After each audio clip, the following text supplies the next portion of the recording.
বাংলাদেশ ও পাকিস্তানের মধ্যে সরাসরি জাহাজ চলাচল শুরু হয়েছে। করাচি থেকে চট্টগ্রামে আসা এই কন্টেইনার জাহাজটি যেমন আলোচনার কেন্দ্রবিন্দুতে, তেমনি উন্মোচন করেছে নতুন বাণিজ্য সম্ভাবনার দ্বার। বাংলাদেশের স্বাধীনতার পর এই প্রথমবারের মতো পাকিস্তানের করাচি থেকে কন্টেইনার বহনকারী জাহাজ সরাসরি এসে ভিড়েছে বাংলাদেশের চট্টগ্রাম বন্দরে। 2023 সালে বাংলাদেশ থেকে পাকিস্তানে প্রায় $6 কোটি পণ্য রপ্তানি হয়েছে। এর মধ্যে ছিল পাট, হাইড্রোজেন পারঅক্সাইড, চা এবং তৈরি পোশাক। অন্যদিকে পাকিস্তান থেকে বাংলাদেশে রপ্তানি হয়েছে প্রায় $650 কোটি পণ্য, যার বেশিরভাগই ছিল টেক্সটাইল শিল্পের কাঁচামাল। তবে এই আমদানি রপ্তানি সরাসরি না হয়ে শ্রীলঙ্কা বা দুবাইয়ের মাধ্যমে চলছিল।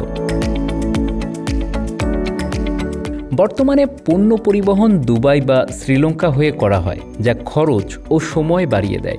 কিন্তু সরাসরি রুটে এই সমস্যার সমাধান হবে। ট্রানজিট সময় কমে গেলে উভয় দেশ লাভবান হবে।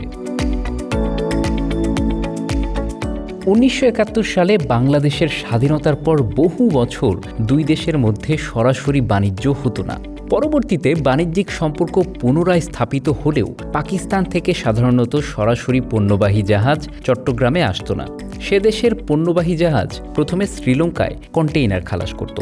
এরপর জাহাজ বদল করে সেসব কন্টেইনার বাংলাদেশে আসতো।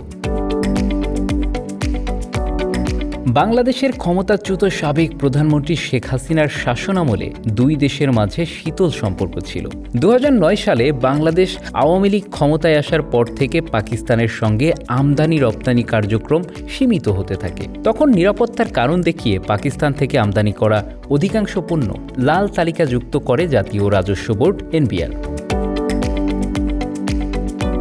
অধ্যাপক মোহাম্মদ ইউনূসের নেতৃত্বাধীন অন্তর্বর্তী সরকার ক্ষমতায় আসার পর পাকিস্তানের অনুরোধে গত 29 সেপ্টেম্বর লাল তালিকা থেকে মুক্ত হয়েছে দেশটির সব ধরনের পণ্য।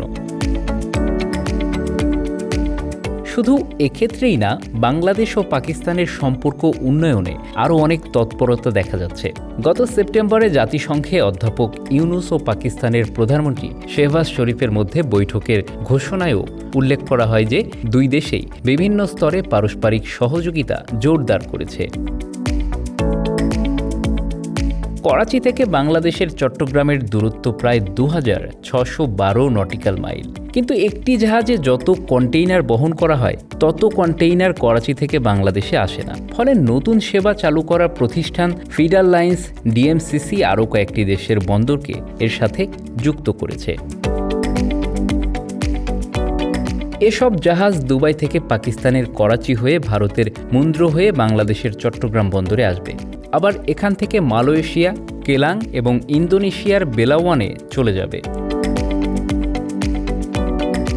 এর ফলে আগে তৃতীয় দেশ হয়ে আসা পণ্য আনা নেয় যে বাড়তি খরচ হতো ও অতিরিক্ত সময় লাগতো, সেটা লাগবে না।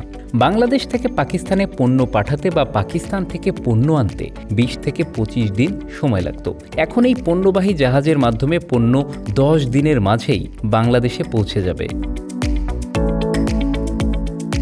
অর্থনীতিবিদরা বলছেন, কৃষিপণ্য, মেডিসিন এবং গার্মেন্টস খাতে বাংলাদেশের পাকিস্তানে রপ্তানির সুযোগ অনেক। আবার পাকিস্তানের কিছু পণ্য যেমন সিলিং ফ্যান, ফল এবং মেয়েদের পোশাক বাংলাদেশে খুব জনপ্রিয় হতে পারে।